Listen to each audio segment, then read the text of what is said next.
A Christmas Carol. Nope, this one is actually not called A Christmas Carol. This one is called Scrooge. And it's a musical. And it came out in 1970. There is a remake called Scrooge, A Christmas Carol, that is on Netflix and came out in like 2022. And it's animated. That I did not know about. But I do now. So this one starts with annoying music singing about A Christmas Carol. I think they just repeat that line over and over again till it drives you insane and you shoot the TV. But the pictures during this time, during these opening credits, are actually hand-drawn for the movie. And they're really, really good. So just mute the TV during the opening credits and just look at the pictures. And then it opens with annoying kids singing. And people throwing money at them. Not in a violent way, because you're going to throw stuff at children in a violent way. It should be like bottles or something. But this was a tradition back in the 1800s.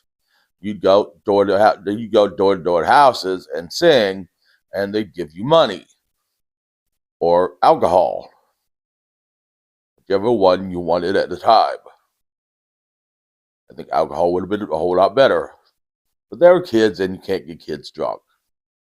That was still a thing back then. You can't get little kids drunk. So then they go to Scrooge's place of business. And Scrooge runs them out with a coal shovel. Or a coal scooper. Which I don't blame him. He should have whacked one of them upside the head with it. And then Scrooge's nephew comes to the door and invites him to dinner. And we all know how this goes by now. And then it's time to close up shop.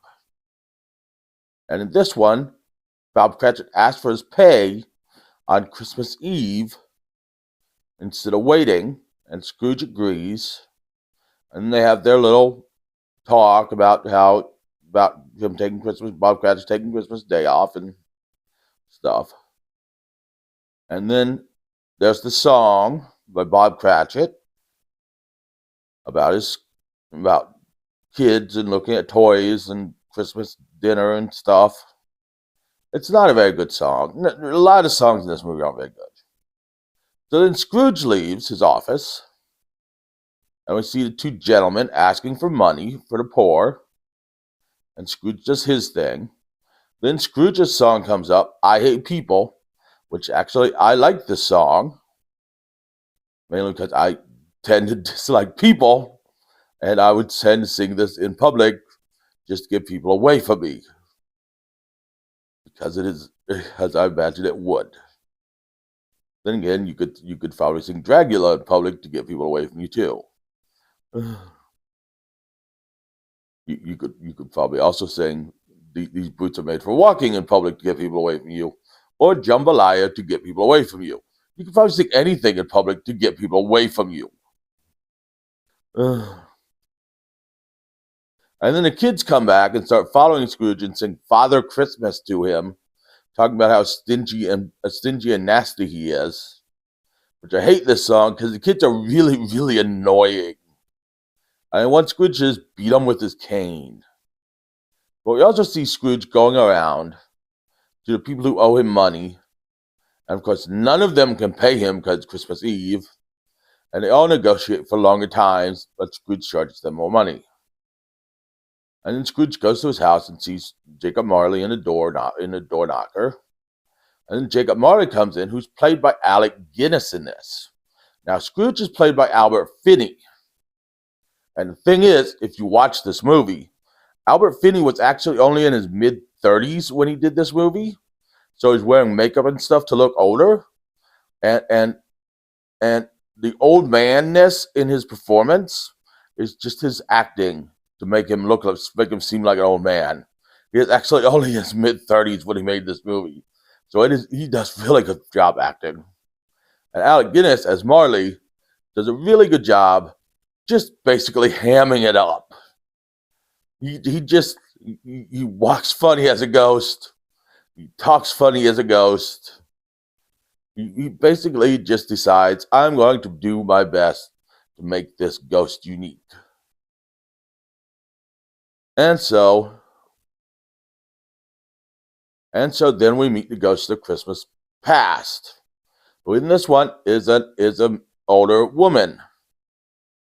And we see Scrooge's past, where Fanny gets him from the school, and where he's working for Fezziwig, which I'm kind of disappointed that we didn't get to see Fezziwig's shins and calves in this movie when he was dancing, because Charles Dickens described them so well that I really want to see them shining in a movie. I wonder how well they'd shine. But we do get to see Scrooge not dancing, and then we see a song. Belle sings it about happiness, which is once again not that good a song. And then we see Belle bake up with Scrooge, and Scrooge sings a song that is better than the happiness song. So really, they're teaching you sadness gives us better songs, which I think is true for the most part. Have you ever heard Taylor Swift sing a song about happiness? And she's a billionaire. So then we meet the ghost of Christmas Present, who continues to get Scrooge drunk every chance he gets. I'm not kidding about this. He gives Scrooge the milk of human kindness to teach Scrooge to like life. And Scrooge drinks this continually just to be drunk off his ass, pretty much. And then he leaves Scrooge, and we see the ghost of Christmas Future. And the only two things we see with the ghost of Christmas Future are Tiny Tim being dead, and we see the best song in the whole movie at this point. They're outside Scrooge, like half of London is outside Scrooge's employment, and they're celebrating and being thankful for Scrooge. And so Scrooge is there, like thanking them too, that they are thankful for him. And then we see his coffin come out of the door. But Scrooge doesn't see this. And then they break into a song, Thank You Very Much, which is the best song in the whole movie. Only song you'll remember. It's been living rent-free in my head for days now since I first watched it. And Scrooge doesn't see his coffin, and Scrooge starts singing it. And it's a great song. If you're not going to watch the movie, look up the song Thank You Very Much. It's a great song. And so then Scrooge, when he sees Tiny Tim's grave, the ghost sends Scrooge to his grave and pushes Scrooge down the open grave, and Scrooge goes to hell, where Marley tells him he's selected to be Satan's clerk. Just like Bob Cratchit is Scrooge's clerk, Scrooge is being Satan's clerk for all eternity in a freezing office. And then Scrooge finds his and then they give Scrooge his chain, which is so big and so heavy, Scrooge cannot lift it. So then Scrooge wakes up and decides, I'm going to be a better man. And we can see him buying everything. The turkey, the entire toy shop, fruits, vegetables, wine, everything. While singing a medley of a lot of the songs in the movie.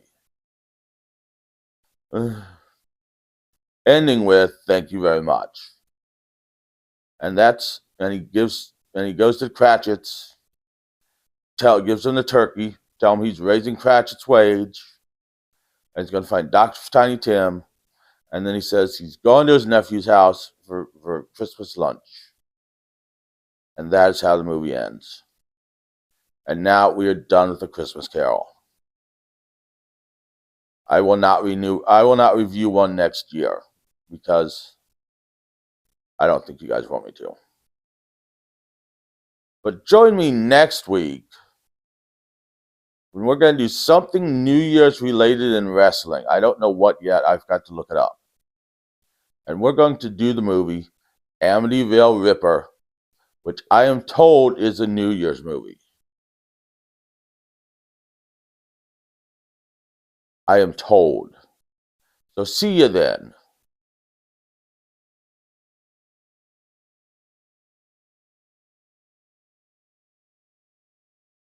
Oh, and Merry Christmas. Happy holidays. Kwanzaa. Do that. Feel how you're supposed to feel on Kwanzaa. Do the Hanukkah thing and don't burn yourself. And if Ramadan's here, don't get too hungry on Ramadan.